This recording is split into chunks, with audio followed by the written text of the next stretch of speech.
here in Lisbon, this Sunday the 26th of April, we're just a little bit more than a month away from the European elections, and people all over Europe are confused. They don't know what these elections are about, and there are a few basic concepts that people have to understand. First of all, the European Parliament has over 700 seats. When you're voting for somebody to take a seat in the European Parliament, you have to know where they're sitting. We want a strong European Union that is democratic. What we want is to ensure that the power of Europe is derived from the people of Europe, not from a narrow band of elites in Brussels who never have to face the people of Europe at a ballot box. That's the difference. The Portuguese government changed the constitution so you can have a referendum on this question and other questions, on major constitutional questions. And then they broke their promise. They broke their promise to hold a referendum and let you have the debate. We will insist that the next president of the European Commission is somebody that will uphold our ideals and values of democracy, of accountability and of transparency, that right there in the Commission that they will insist on the disclosure of, for example, who the lobbyists are.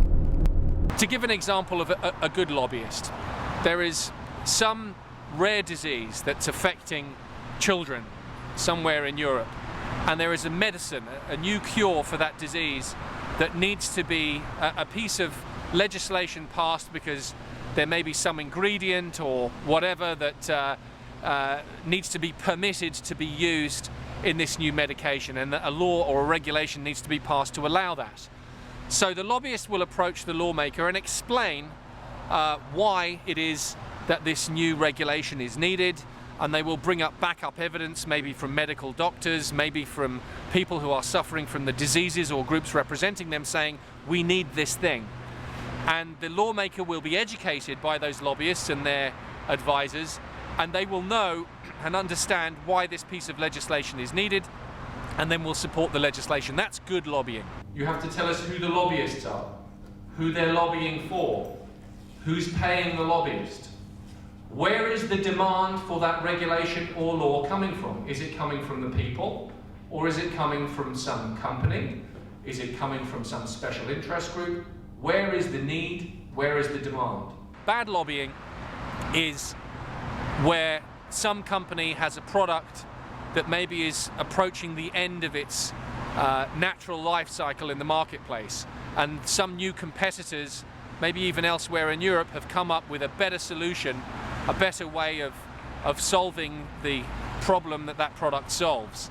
And the lobbyists will come to the legislators and will look for regulation to protect that old solution from competition, that will create artificial barriers to entry to the new product or the new services. It could be in the form of some kind of taxation, some regulation or law that slows down the introduction into the market of that new product or service. That's bad lobbying. Then all of those people that we can't name in Europe, and I see them speaking in front of this flag, like it belongs to them. They treat this as if it is their private property, that it is their exclusive idea, that the idea of the United Peoples of Europe is something that is their private property, and that you and I and all of the people of Europe are not entitled to have a say in it. And we are saying no. No to the anti-democrats, and yes to a democratic and accountable Europe, because this belongs to all of us. It doesn't belong to them. Thank you.